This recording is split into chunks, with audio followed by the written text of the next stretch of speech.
At kakababa lang namin ng bus. Ang mami nakasimangot dahil maingay ang kasama namin sa bus. Sabi ko, huwag niyo nang pansin ang mga buwakong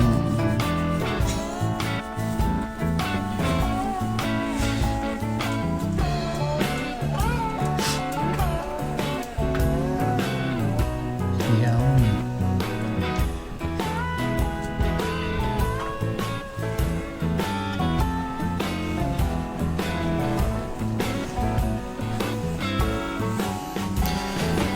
Nag-withdraw na ng bala ang aking Disney Reyna.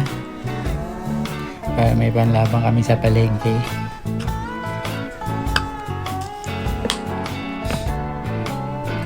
Flex lang. Yan. Ang itsura ng 20 euro. Dalawang 20 euro equals 40 euro. Yan. Ang budget ng grocery.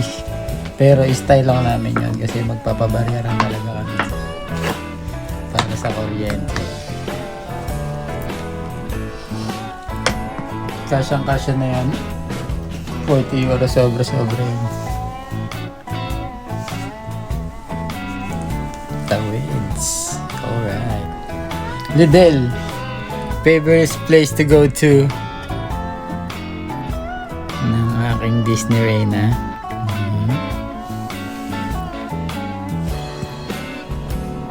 Lagi kami dyan kasi mura lang dyan. Medyo mas mura yung presyo niya. At kompleto din naman ng lahat ng iyong hanapin. Bukod dyan, marami pa rin namang ibang stores na pwedeng pagbilan kung wala dito yung hinahanap mo. Pero madalas lahat ng hinahanap namin ay meron sila. Kaya alright.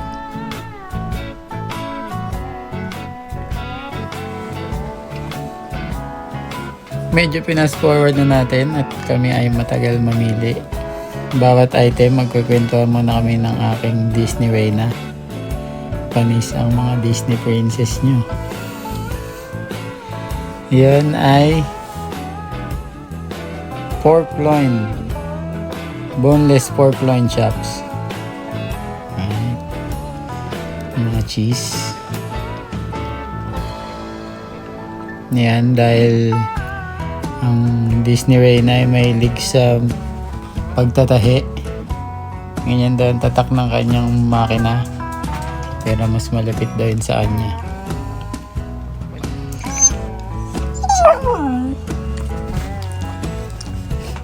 At eto na nga ang pinakamalapit na biscuit. Digestive biscuits.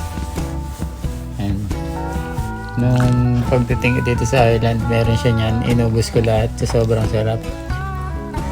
Alright, kaya pag mag-grocery, laging meron yan. At yun na nga, the end. Tapos na kami. Hindi ko na video ng pagbayads. Pero nabili naman namin lahat. At yan, dala-dala ko na. Hindi lang halata, pero sobrang bigat niyan. Alright. Ang aking Disney princess. Ay, Disney princess. Disney Reyna. Panis ang Disney princess niya. Alright. Bye.